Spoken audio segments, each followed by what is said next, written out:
وہیں بیمار قوم و ملت حضرت علامہ مولانا مفتی رفیع خان صاحب قبلہ تشریف فرما ہیں۔ دیار حضور صدر الافاضل میں اپنی عقیدتوں کا نیاز پیش کرتے ہوئے حضرت علامہ مولانا مفتی محمد کرامت علی صاحب قبلہ نئی بھی یہاں تشریف فرما ہیں، اور آپ کے خطیب و امام فاضل نوجوان حضرت علامہ مفتی مقبول رضا صاحب نئی بھی تشریف فرما ہے۔ ساتھ ہی ساتھ برادر محترم وارث علوم جانشین حضور صدر الافاضل حضرت علامہ مفتی سید بختیار الدین نعیمی صاحب قبلہ بھی تشریف فرما، دیگر شہر کے معزز علماء کرام سامعین حضرات یہاں تشریف فرما ہیں۔ اللہ تبارک و تعالیٰ کی بارگاہ میں سب سے پہلے دعا ہے، التجا ہے، استغاثہ ہے، مولا ہم سبوں کو حق بولنے، حق سننے اور حق پہ عمل کی توفیق عطا فرمائے۔ حضرت مغلوب سید معین الدین نصرت مراد آبادی رحمۃ اللہ علیہ فرماتے ہیں کہ خوشبوئے مدینہ جو صبا لائے تو اچھا۔ آج اصلاح معاشرہ کانفرنس ہے، آج کا یہ جلسہ اصلاح معاشرہ کے عنوان سے جو منعقد و پذیر کیا گیا ہے، آج اس کی پہلی نشست ہے، کل بھی انشاءاللہ اس کی ایک محفل اور پرسوں اس کی آخری محفل بھی انعقاد و پذیر ہوگی۔ حضرت مغلوب سید معین الدین نصرت مراد آبادی فرماتے ہیں کہ خوشبوئے مدینہ جو صبا لائے تو اچھا، تسکین دل بیتاب کی فرمائے تو اچھا، تسکین دل بیتاب کی فرمائے تو اچھا، اور یہ عرض خدا بند دو عالم سے ہے ہر دم۔ ہر عاشق رسول کی آرزو و تمنا حضرت مغلوب سید معین الدین نصرت مراد آبادی فرماتے ہیں یہ عرض خدا بند دو عالم سے ہے ہر دم، ارے دم یاد محمد میں نکل جائے تو اچھا، دم یاد محمد میں نکل جائے تو اچھا، خوشبوئے مدینہ جو صبا لائے تو اچھا۔ حضرات، میں نے جس آیت کریمہ کی تلاوت کا شرف حاصل کیا، پروردگار عالم قرآن عظیم کے ارشاد فرماتا ہے یا ایھا الذین آمنوا ادخلوا فی السلم کافۃ، اے ایمان والو اللہ سے ڈرو اور اسلام میں پورے پورے داخل ہو جاؤ۔ یہ اس آیت کریمہ کا بالکل سلیس آسان زبان میں ترجمہ مطلب مفہوم۔ اب آپ یہ سوچ رہے ہوں گے، آپ کے ذہن میں سوال آ سکتا ہے کہ حضرت نے آیت کریمہ کو اپنا عنوان بنایا، حضرت نے جس آیت کریمہ کو اپنا عنوان سخن بنایا اس کا ترجمہ حضرت ہی بیان کر رہے ہیں کہ رب فرما رہا ہے یا ایھا الذین آمنوا ادخلوا فی السلم کافۃ، اے ایمان والو اللہ سے ڈرو اور اسلام میں پورے پورے داخل ہو جاؤ۔ حضرت خود بیان کر رہے ہیں کہ رب تبارک و تعالیٰ پہلے ہمیں ایمان والا کہہ رہا ہے، رب نے ہمیں پہلے ایمان والا کہا ہے، اس کے بعد میں ڈرنے کا حکم دیا ہے، اور پھر ارشاد فرما رہا ہے اسلام میں داخل ہونے کے لیے حضرت معاملہ کیا ہے، حضرت کو دعا کیا ہے۔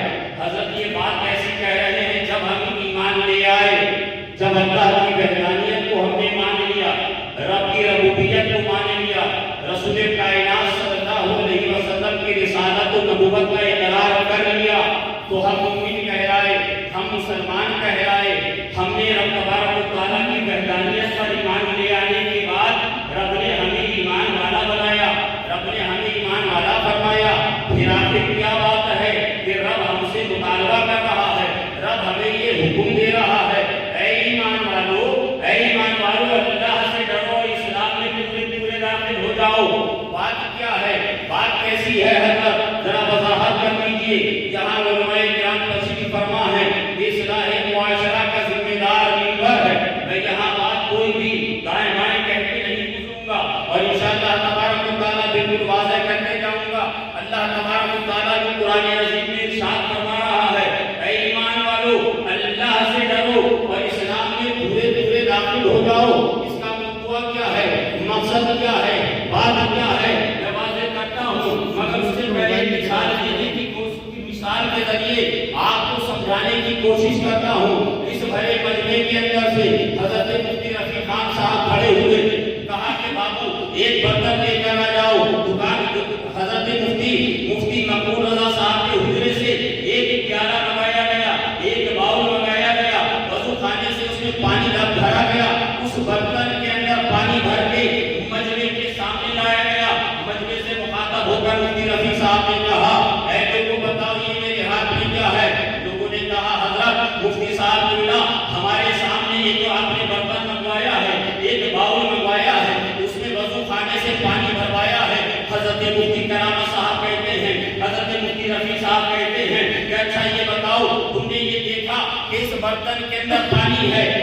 میں ہاتھ ڈالا، ہمارے ملک کی کرنسی کو نکالا، چند کوائنز کو نکالا، چند سکوں کو نکالا، اس پانی میں داخل کر دیا اور مجمع سے پھر مخاطب ہو کر فرمایا اے لوگوں یہ بتاؤ یہ جو برتن کے اندر تم نے پانی ابھی دیکھا تھا اس پانی کے اندر کیا ہے؟ کہا کہ حضرت آپ ہم سے پوچھ رہے ہیں، ہمارے سامنے برتن منگوایا گیا ہے، ہمارے سامنے پانی بھروایا گیا، آپ نے اپنی جیب خاص سے اس ملک کی کرنسی یعنی کہ سکوں کو ڈالا ہے۔ یہ چھوٹا لڑکا کھڑا ہوتا ہے، قریب آتا ہے، اس میں جھانک کر دیکھتا ہے، اپنے ہاتھ کو بڑھا کر اس برتن میں بھرے ہوئے پانی کے اندر داخل کر کے ان کوائنز کو نکال کر کہتا ہے حضرت یہ تمام سمجھدار لوگ بیٹھے ہیں، میں تو بڑا کم عمر ہوں، میری عمر ابھی بہت کم ہے، مگر یہ دیکھیے میں نے آپ کے سوال کا جواب دے دیا۔ مفتی رفیع صاحب دیکھ رہے ہیں کہ بچے نے پانی کے اندر ہاتھ ڈال کر وہ کوائنز نکال کر باہر کر دی۔ اتنی دیر میں مفتی مقبول صاحب کھڑے ہوئے، کہا کہ مفتی رفیع صاحب نے تمہارے سامنے کوائنز کو ڈالا تھا، تم نے بہت آسانی سے نکال دیا، اب میرا بھی تم سے مطالبہ ہے، مگر ایک منٹ ٹھہرو۔ انہوں نے بھائی جیب میں ہاتھ ڈالا، ایک پڑیا کو نکالا، اس پڑیا کو کھولا، وہ پڑیا سے رنگ نکالا، پانی کے اندر گھول دیا، اب لوگوں سے مطالبہ کیا، لوگوں سے مخاطب ہو کر مفتی مقبول صاحب نے کہا اے لوگوں ابھی تھوڑی دیر پہلے مفتی رفیع صاحب نے، مفتی کرامت صاحب نے برتن منگوایا، برتن کے اندر پانی بھروایا، یہ چند سکے اس کے اندر داخل کروائے، ایک بچے نے آ کر جب انہوں نے سوال کیا نکال کر دکھا دیا، اب میں نے تمہارے سامنے اس برتن کے اندر جو پانی ہے، پانی کے اندر ایک رنگ داخل کر دیا ہے، رنگ کو پانی میں ملا دیا ہے، پانی کو رنگ میں ملا دیا ہے۔ اب میں تمام مجمع سے مخاطب ہو کر کہتا ہوں آپ نے جو بھی سمجھدار ہو، جو بھی عقل مند ہو، جو بھی دانشور ہو، چاہے جو حربہ استعمال کر لے، چاہے جو ٹرک استعمال کر لے، چاہے جو ٹیکنیک استعمال کر لے، اس پانی سے رنگ کو جدا کر کے دکھائے۔ اس پانی سے رنگ کو جدا کر کے دکھائے۔ مجمع نے یک بیک زبان ہو کر کہا حضرات مفتی کرامت صاحب نے، مفتی رفیع صاحب نے سکوں کو پانی کے اندر ڈالا تھا، وہ پانی کے اندر نظر آئے تھے، ہماری آنکھوں کے سامنے ڈالا تھا، مگر وہ پانی کے اندر سکے جو تھے وہ غیر محفوظ تھے۔ بولیے سبحان اللہ۔ وہ سکے پانی میں ضرور تھے مگر غیر محفوظ تھے۔ مفتی مقبول صاحب کہتے ہیں وہ پانی کے اندر جو تمہارے سامنے سکے ڈالے وہ پانی کے اندر ضرور تھے مگر غیر محفوظ تھے، مگر میں نے جو یہ پانی میں رنگ داخل کر دیا ہے، میں نے جو رنگ کو پانی سے اور پانی کو رنگ سے ایسے ملا دیا ہے، میں نے تمام لوگوں سے مطالبہ کیا کہ چاہے جو حربہ اور ٹرک استعمال کر لی جائے اس پانی کو رنگ سے جدا کر دو۔ سب نے کہا حضرت یہ ناممکن ہے، حضرت یہ ممکن نہیں ہے۔ میں نے کہا کہ لوگوں بات سمجھ میں آ گئی، رب تبارک و تعالیٰ قرآن عظیم میں ارشاد فرماتا ہے یا ایھا الذین آمنوا ادخلوا فی السلم کافۃ، اے ایمان والو اللہ سے ڈرو، اسلام میں پورے پورے داخل ہو جاؤ۔ رب فرما رہا ہے، گویا رب یہ فرما رہا ہے، دعا یہ ہے اے لوگوں اسلام میں ایسے داخل ہو جاؤ، یہود چاہے تو نہ نکال سکے، نصرانی چاہے تو نہ نکال سکے، مجوسی چاہے تو نہ نکال سکے، حمود چاہے تو نہ نکال سکے، سعود چاہے تو نہ نکال سکے۔ اپنے آپ کو اسلام میں ایسے داخل کر لو، اسلام کو اپنے اندر ایسے داخل کر لو، پوری دنیا کی طاقتیں اور قوتیں مل کر تمہارا رشتہ اسلام سے توڑنا چاہے، کمزور کرنا چاہے، ان دنیا کی طاقتوں کی کمر ٹوٹ جائے مگر تمہارا اسلام سے ناطا۔ ہائے ہائے سبحان اللہ۔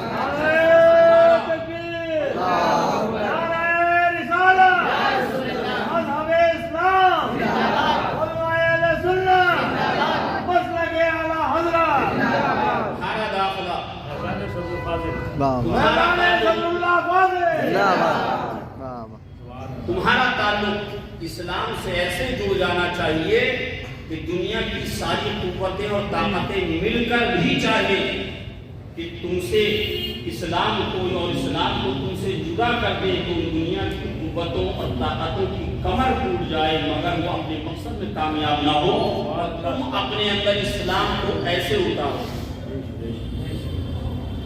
اسلام کو اپنے اندر ایسے اتار دو۔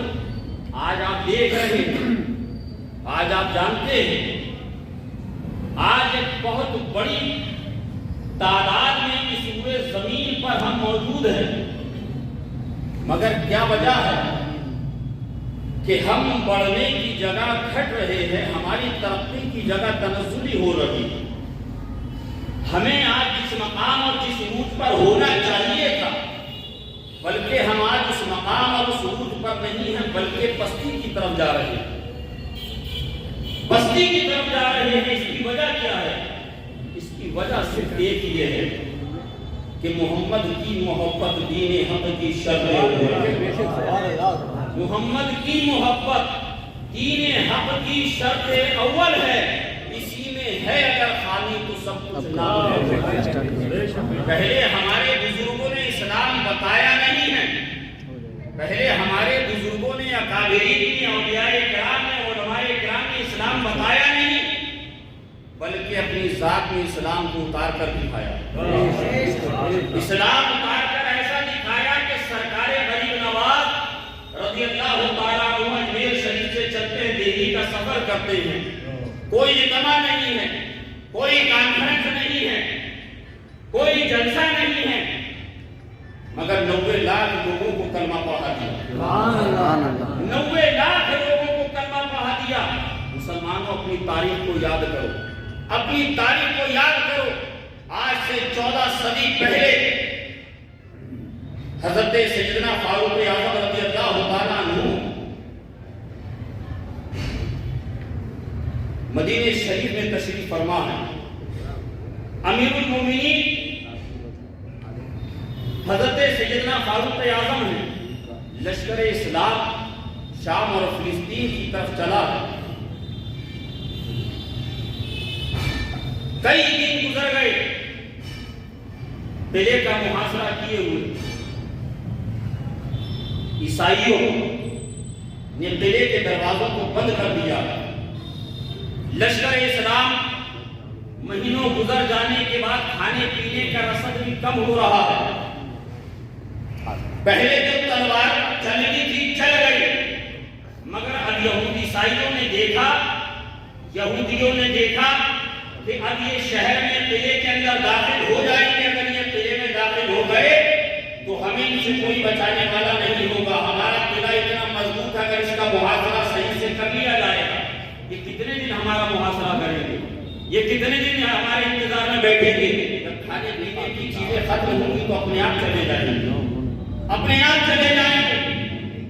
ہفتے مہینے جب گزرنے لگے، عیسائیوں نے، ان کے سپہ سالاروں نے، ان کے وزراء اور ان کے عہدیداروں نے یہ آپس میں مشورہ کیا کہ مسلمانوں سے طاقت کے بل پہ ہم نہیں لڑ سکتے، ہم مسلمانوں سے قوت کے بل پہ نہیں لڑ سکتے ہیں، مادی اور دنیاوی طاقت کے بل پہ ہم ان کو نہیں کچل سکتے ہیں۔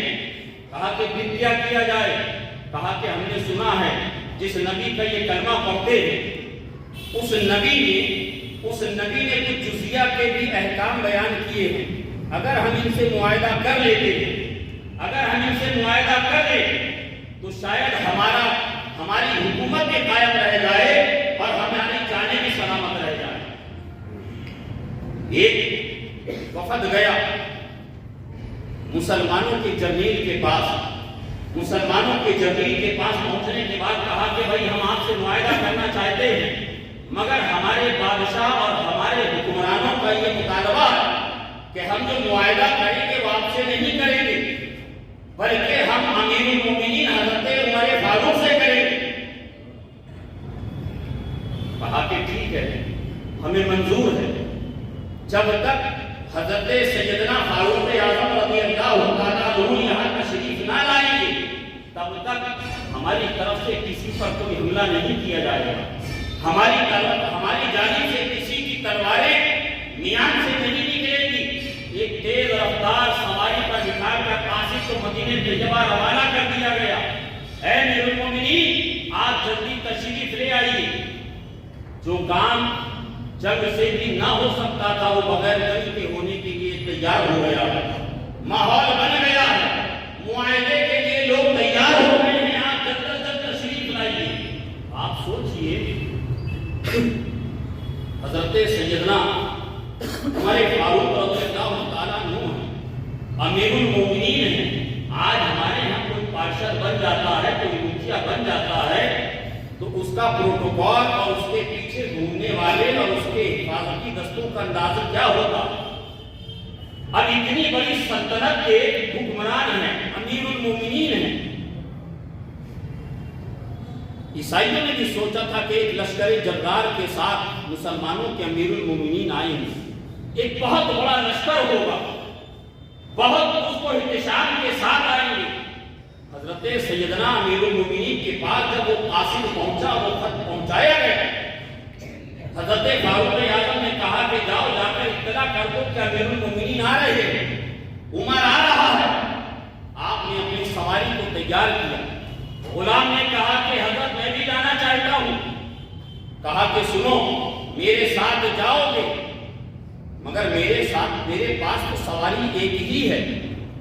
ایک سواری کے اوپر اگر میرے ساتھ چلو گے تو میری ایک شرط ہے، ایک منزل تک سواری پر میں سوار رہوں گا، تم اس کی لگام تھامے رہو گے. اس دوسری منزل سے جب آگے چلیں گے سواری پر پھر تم سوار ہوگے تو لگام میرے ہاتھ میں ہوگی. غلام عرض کرتا ہے حضور مجھ سے کیا غلطی ہو گئی ہے؟ یہ اسلام کی تعریف ہے، یہ آپ کی ہماری تعریف ہے. ہمارے حکمراں ایسے گزرے ہیں، ہمارے بزرگ ایسے گزرے ہیں، رسول پاک صلی اللہ علیہ وسلم کے غلام ایسے گزرے ہیں. کہا کہ حضور مجھ سے تو غلطی ہو گئی. کہا اگر عمر کی شرط ماننے کو تیار ہو تو چلو، اور اگر شرط ماننے کو تیار نہیں ہو تو عمر اپنے آپ جا رہا ہے، تنہا جا رہا ہے. اس لیے عمر اپنی وجہ سے حکومت کا ایک درہم بھی خرچ کرنے پر قادر نہیں ہے. عمر ایک درہم بھی اپنی مرضی سے خرچ کرنے پر قادر نہیں ہے. عمر اس کو خرچ نہیں کر سکتا. خادم بھی جانتا تھا، غلام بھی جانتا تھا کہ یہ حضرت عمر جو ایک بار زبان سے نکل گیا وہی کرتے رہتے ہیں. کہا حضور منظور ہے. چل دیے، آقا سواری پر ہیں، غلام اب لگام تھامے ہوئے آگے آگے چل رہا ہے. ایک منزل پہنچنے کے بعد حضرت فاروق اعظم سواری سے نیچے آئے، غلام سواری کے اوپر، حضرت عمر لگام کو تھامے ہوئے آگے آگے چل رہے ہیں. کئی دن کی مسافت طے کرنے کے بعد شام اور فلسطین کی سرحدوں میں جو ہی داخل ہوئے، موسم کا مزاج ایک دم تبدیل ہو گیا. ایک دم بادلوں نے دور دور سے چل کر وہاں کی وادیوں میں برسنا شروع کر دیا. گویا کہ فاروق اعظم حضرت عمر تشریف لا رہے ہیں. اب وہاں سے کفر کی آلودگی کو دھویا جاتا ہے. حضرت فاروق اعظم رضی اللہ تعالیٰ عنہ نے جب دیکھا کہ زمین مٹی کی گیلی ہو گئی ہے، میں چلوں گا اس میں اپنی نالین لے کر تو یہ کیچڑ جو ہے میرے جوتوں پر، میرے لباس پر لگ جائے گی، تو آپ نے ان جوتیوں کو اٹھایا اور اپنی بغل میں دبا لیا. جس وقت لشکر اسلام کے پاس حضرت فاروق اعظم پہنچے ہیں، دور سے دیکھا کہ مختصر سا قافلہ چلا رہا ہے. یہودی پادری بھی کھڑے ہوئے ہیں، عیسائی پادری بھی کھڑے ہوئے ہیں، حکومت کے ذمہ دار بھی کھڑے ہوئے ہیں، سپہ سالار بھی کھڑے ہوئے ہیں، بادشاہ وقت بھی منتظر ہے. کون آ رہا ہے؟ عمر آ رہے ہیں. عمر آ رہے ہیں، مسلمانوں کے امیر المومنین آ رہے ہیں، کھڑے ہوئے ہیں. مگر دیکھا تو سواری کے اوپر کوئی اور بیٹھا ہوا ہے، لگام کسی اور کے ہاتھ میں ہے. لشکر اسلام کے سپہ سالاروں سے، مسلمانوں سے کہا کہ جو سواری کے اوپر سوار ہے کیا وہی تمہارا امیر المومنین ہے؟ وہ مسکرا کر کہتا ہے کہ آپ کسی مغالطے میں ہیں. ہمارے امیر المومنین سواری کے اوپر نہیں ہیں، بلکہ جو لگام تھامے ہوئے ہیں سواری کی وہ ہمارے امیر المومنین، ہمارے امیر المومنین وہ ہیں. دوڑ کر صحابہ کرام پہنچے حضرت سیدنا فاروق اعظم کی بارگاہ میں. عرض کیا حضور خیمے میں تشریف لے چلیے. حضرت سیدنا فاروق اعظم رضی اللہ تعالیٰ عنہ خیمے میں چلے. خیمے میں پہنچنے کے بعد حضرت سعد بن ابی وقاص عرض کرتے ہیں حضور سفر کی وجہ سے لباس کے اوپر گرد و غبار آ گیا ہے. حضور یہاں کی مٹی نے اچھل اچھل کر آپ کے دامن کی برکتیں حاصل کی ہیں. اور لوگ ہوں گے جو کہیں گے کیچڑ لگ گئی حضرت فاروق اعظم کے لباس پر، مگر ہم یہ کہتے ہیں عاشقوں کی زبان سے نکلتا ہے کہ مٹی نے اچھل اچھل کر حضرت فاروق اعظم کے لباس کی بوسیں لی. اس لیے کہ ہم ایسے امام کے ماننے والے ہیں جو امام اس کو محبت ہے. سرکار اعلیٰ حضرت نے ہمیں یہی مزاج دیا ہے، حضور صدر الفاضل سے ہمیں یہ مزاج ملا. اس میں سے روزے کا سجدہ ہو کہ طواف، ہوش میں جو نہ ہو وہ کیا نہ کرے. حضرت فاروق اعظم سے حضرت سعد اپنی سعد نبی وفات کرتے ہیں، حضور لباس پر گرد و غبار نے برکتیں حاصل کی ہیں. حضور آپ کی نالین شریف جو ہے یہ بھی موسیدہ ہے. اتنے بڑے بادشاہ حکمرانوں کے ساتھ میں ابھی ہماری میٹنگ ہونی ہے. حضور میں جانتا ہوں آپ کے لباس پہ ٹیبل لگا ہوا ہے، آپ کے لباس پہ ٹیبل لگے ہوئے ہیں. میں آپ سے یاد کرنا چاہتا ہوں کہ حکومت کی طرف سے نہیں بلکہ اپنے ذاتی اپنی ملکیت سے حضور یہ میرا ایک لباس ہے، بالکل نیا لباس ہے جس کو ابھی تک میں نے استعمال نہیں کیا ہے. حضور یہ میری نئی نالین ہے، یہ میری نئی نیتیاں ہیں. آپ اس لباس کو زیر تر فرما دیجیے. حضور آپ کی نالین کو اپنے قدموں کی برکتیں عطا فرما دیجیے. اور اس کے بعد ہم یہودی اور عیسائی بادشاہوں سے جا کے معاہدہ کر لیتے ہیں، اس لیے کہ ہم نہیں چاہتے کہ ان کے ذہن میں کسی بھی قسم کا کوئی بھی کنفیوژن پیدا ہو. آپ کا لباس، آپ کا حلیہ دیکھ کر حضرت سیدنا فاروق اعظم رضی اللہ تعالیٰ عنہ نے فرمایا، تاریخ بتاتی ہے حضرت فاروق اعظم رضی اللہ تعالیٰ عنہ نے ایک تاریخی جملہ ارشاد فرمایا، اے سعد تجھ پر تیری ماں روئے، اے سعد تجھ پر تیری ماں روئے. تو یہ چاہتا ہے کہ جو طریقہ مجھے رسول پاک صلی اللہ تعالیٰ علیہ وسلم سے ملا ہے اس طریقے کو چھوڑ دے. ارے تو عمر کے بارے میں جانتا ہی کیا ہے؟ عمر وہ ہے جب اپنے باپ کے اونٹ چرانے کے لیے جاتا تھا، میرے بھائی مجھ سے کہتے، میرے باپ کہتے عمر سب جانوروں کو ایک قطار میں کھڑا کرو. میں پہلے کو کھڑا کرتا، ایک لائن میں دوسرے کو لاتا، تیسرے کو لاتا، چوتھے کو لاتا، پانچویں کو لاتا، چھٹے کو لاتا. میں ادھر والے کو لاتا، ادھر والا نکل جاتا، درمیان والے کو لاتا، آگے والا نکل جاتا. میرے باپ ان پر ضرب لگا کر ڈانٹ کر مجھ سے کہتے ہیں عمر تجھ سے جانور سنبھالنے نہ آئے تو زندگی میں کیا کرے گا؟ اے عمر تجھ سے جانور ایک لائن میں کھڑے کرنے نہ آئے تو زندگی میں کیا کرے گا؟ یہ ساتھ سنو، عمر کو تو عزتیں ملی ہیں سر کے بال سے لے کر پاؤں کے ناخن تک. رب کی عزت و جلال کی قسم یہ کسی اور وجہ سے نہیں ملی ہے بلکہ مصطفیٰ کی غلامی کی وجہ سے. مصطفیٰ کی غلامی کی وجہ سے ملی ہے. عمر کو تو عزتیں، عمر کو تو شہرتیں ملی ہیں، عمر کو تو جلال ملا ہے. یہ سب مصطفیٰ جان رحمت صلی اللہ علیہ وسلم کے قدموں کی برکتیں ہیں، ان کی غلامی کی برکتیں ہیں. حضرت سیدنا فاروق اعظم رضی اللہ تعالیٰ عنہ سے جب معاہدہ ہو گیا، مسلمانوں نے یہودی علماء اور سپہ سالاروں سے پوچھا، اے لوگوں ہمارے پاس اتنا بڑا لشکر موجود تھا، تم نے عمر ہی کو کیوں بلایا؟ تم نے حضرت عمر ہی کو کیوں بلایا؟ آخر اس کے بارے میں کچھ بتانا چاہتے ہو؟ لوگوں نے کہا کہ سنو، یہ فاروق اعظم سیدنا عمر جو ہیں ان کا ذکر صرف مسلمانوں کی کتابوں میں نہیں ہے، بلکہ ہم نے حضرت عمر کا ذکر اپنی کتابوں میں بھی پڑھا ہے کہ جو شام فلسطین کو فتح کرے گا وہ رسول اللہ آخر نبی آخر الزمان کا امتی ہوگا، غلام ہوگا، اور وہ خلیفہ ثانی ہوگا جس کا نام عمر بن خطاب ہوگا. اس کا ایسا قد ہوگا جو خود سواری پر اپنے غلام کو سوار کرے گا، جس کی نکیل کو خود اٹھانے گا، جس کی ایک تہائی دنیا کے اوپر حکومت ہوگی، جس کے نام سے کیسر و کسرا کے قلعوں کی بنیادیں ہل جائے. وہ فاروق اعظم جب معاہدہ کرنے کے لیے گئے ہیں، تاریخ بتاتی ہے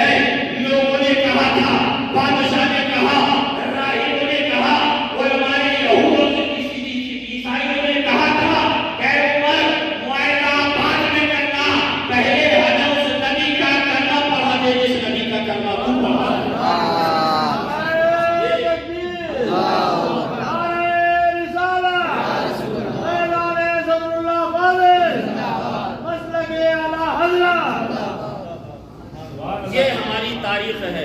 اے مسلمانوں، اگر چاہتے ہو کہ اللہ تبارک و تعالیٰ پھر سے تمہیں عروج عطا کر دے تو اپنی تاریخ کا مطالعہ کرو، اپنی تاریخ کی برقگردانی کرو اور پھر اس طرف لوٹ کر چلو. اس لیے کہ جو لوگ کہتے ہیں، بزرگوں سے سنا ہے، یہاں اساتذہ کرام کی تشریف فرما ہے کہ جو وقت گزر گیا وہ پلٹ کر نہیں آتا، جو زمانہ گزر گیا وہ پلٹ کر نہیں آتا ہے.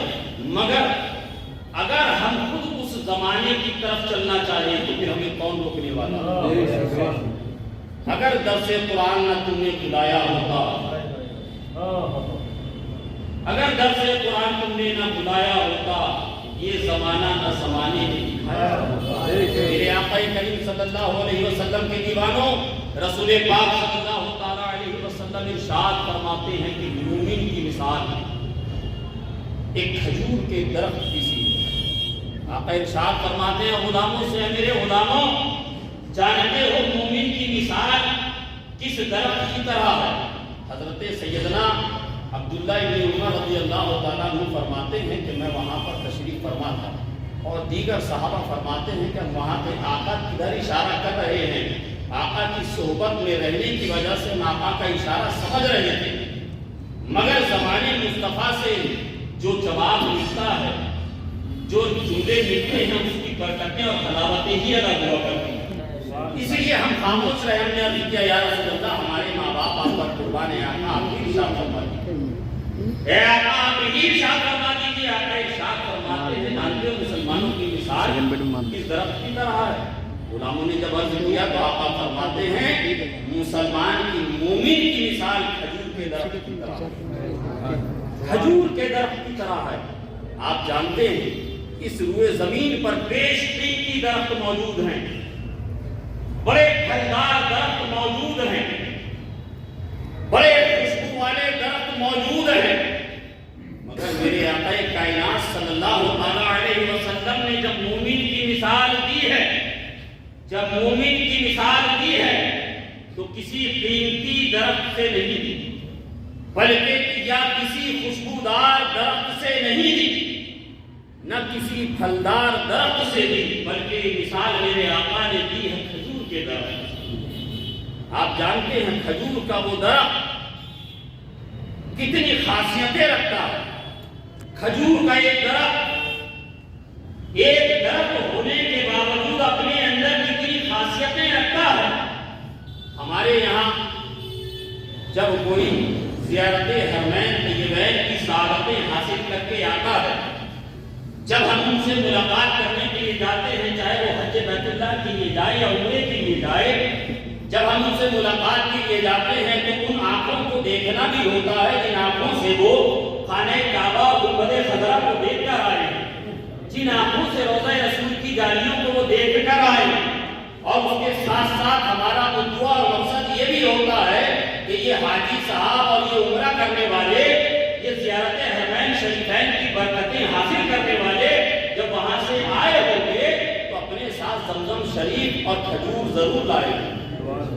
کچھ لائے یا نہ لائے، کم سے کم وہ زمزم شریف اور کھجور تو ضرور ہمیں عنایت فرمائے.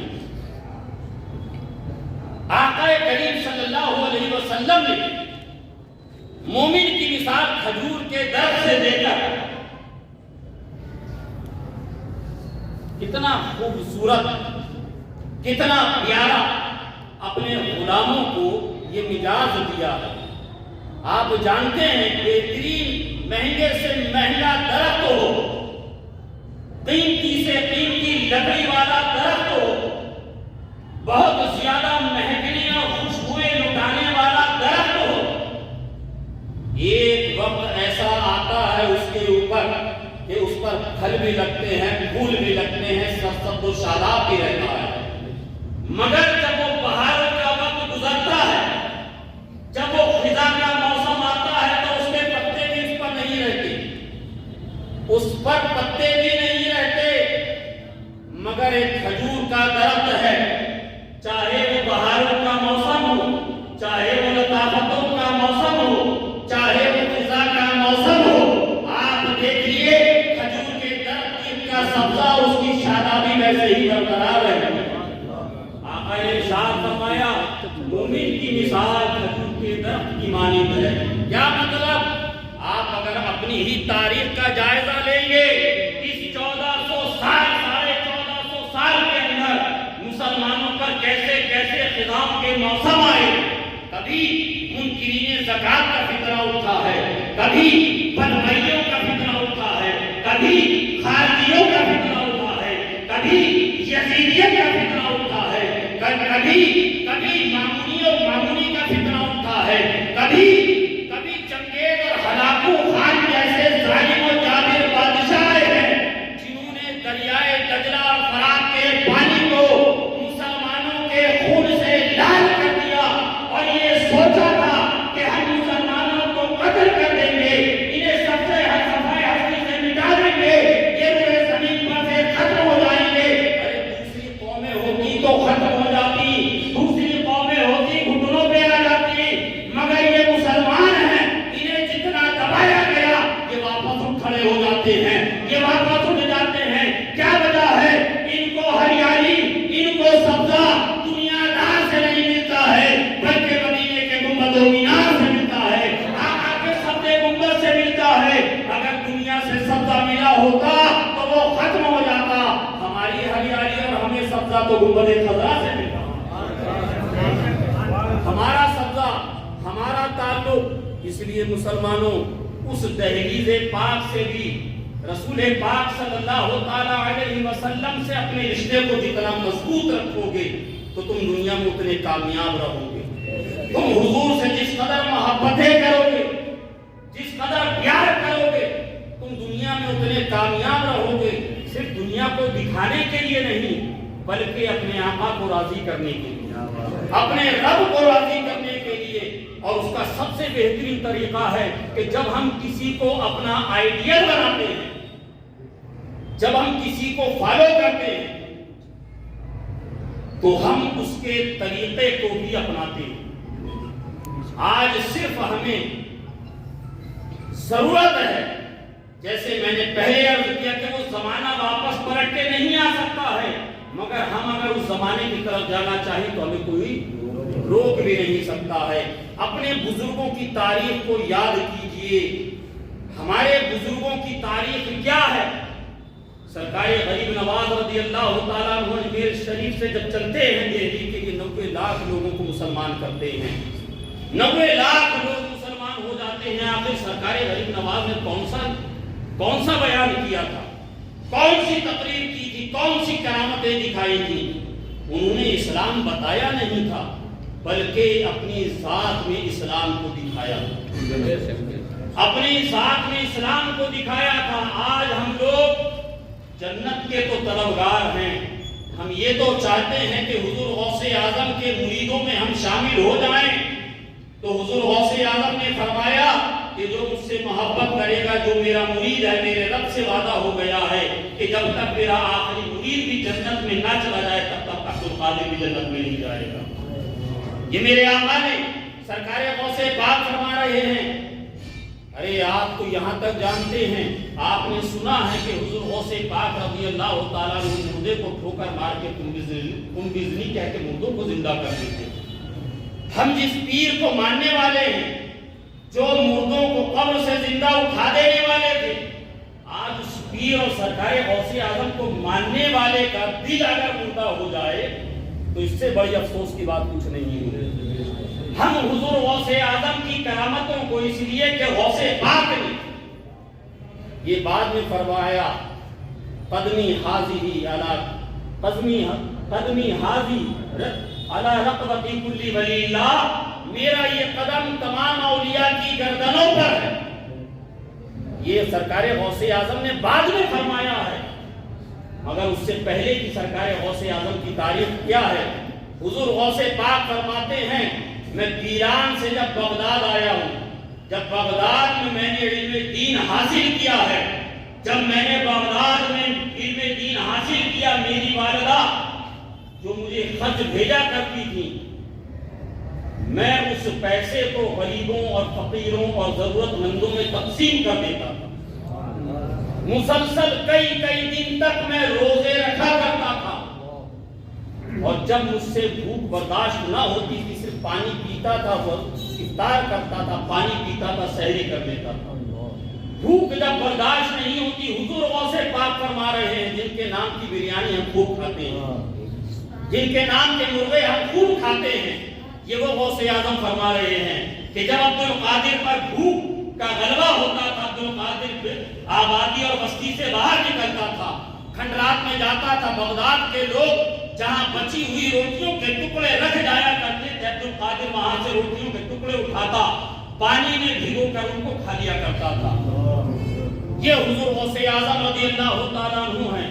حضور غوث پاک فرماتے ہیں کہ عبد القادر نے علم دین اتنا حاصل کیا، علم دین اتنا پڑھا، اتنا پڑھا، اتنا پڑھا کہ اللہ تبارک و تعالیٰ نے عبد القادر کو مقام غوثیت کبریٰ عطا فرما دیا۔ عبد القادر کو مقام غوثیت کبریٰ عطا فرما دیا۔ سالوں جو عشاء کے وضو سے فجر کی نماز پڑھتے ہیں وہ عبد القادر، جو مردہ دلوں کو بھی جلا دے اور قبروں سے مردوں کو بھی زندہ اٹھا دے وہ عبد القادر، وہ سرکار غوث اعظم۔ آپ نے سنا نہیں کہ غوث کا دامن نہیں چھوڑیں گے، یہ بہت پرانے ہمارے بزرگوں کا نعرہ ہے۔ مطلب کیا ہے؟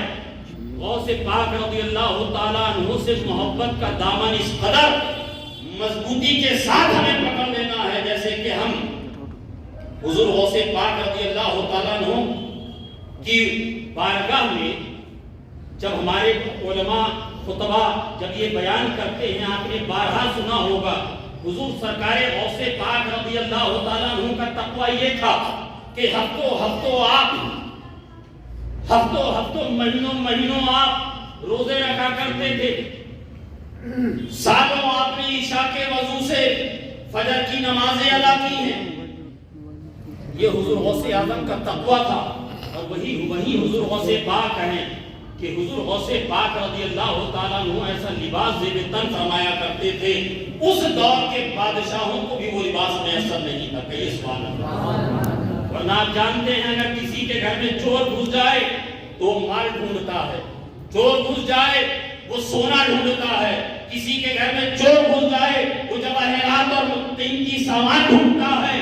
مگر آپ نے یہ سنا ہے حضور غوث پاک رضی اللہ تعالیٰ عنہ کی یہاں چور گھسا ہے، حضور غوث پاک کا لباس ڈھونڈ رہا ہے، حضور غوث پاک کا لباس ڈھونڈ رہا ہے۔ لباس مل گیا، ملنے کے بعد حضرت خواجہ خضر ادھر تشریف آئے کہ حضور ایک مقام پر ابدال کا انتقال ہو گیا ہے، ہم کسی کی تقرری فرما دیجیے۔ کہا کہ اس وقت صبح دیکھی جائے گی۔ کہا حضور ابھی؟ کہا صبح دیکھا جائے گا۔ کہا نہیں حضور ابھی چاہیے، ابھی بھیجنا ہے۔ کہا دیکھو وہ پردے کے پیچھے میرے لباس کو لیے ہوئے چھپا ہوا، اسی کو لے کے چلے جاؤ۔ غوث کا دامن نہیں چھوڑیں گے۔ ارے چور آتا ہے چوری کرنے، غوث کا دامن نہیں چھوڑیں گے۔ چور بن کے آتا ہے، غوث پاک کی بارگاہ میں آتا ہے تو ابدال بنا دیا جاتا ہے۔ مگر حضور غوث پاک رضی اللہ تعالیٰ عنہ کے دامن کو مضبوطی سے اور سچی عقیدت کے ساتھ پکڑنا۔ رب تبارک و تعالیٰ نے ارشاد فرمایا یا ایھا الذین آمنوا ادخلوا فی السلم کافۃ، اے ایمان والو اللہ سے ڈرو اور اسلام میں پورے داخل ہو جاؤ۔ اے مسلمانوں، جہاں ہمیں 11ویں 12ویں کرنی چاہیے، جہاں ہمیں بزرگان دین کے اعراض منانے چاہیے، وہیں شریعت مصطفیٰ کے دامن کو بھی مضبوطی سے پکڑنا چاہیے۔ ہمیں دیکھنے والا، ہم جس پیر سے بھی مرید ہیں، ہم جس پیر سے بھی وابستہ ہیں، ہم جس پیر کے دامن سے بھی وابستہ ہیں، ہمارے پیر کو جو بعد میں لوگ پہچانیں گے پہلے ہمیں دیکھیں گے، پوچھیں گے۔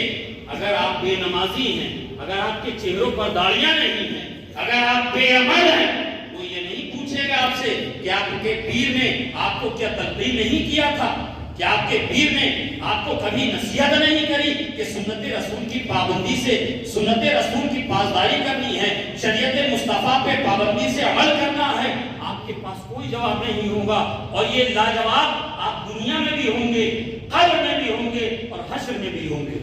اس لیے کہ کی محمد سے وفا تو نے تو ہم تیرے ہیں، یہ جہاں چیز ہے کیا لوح و قلم تیرے ہیں۔ ابھی اول ہی بیان نہیں ہوا، ابھی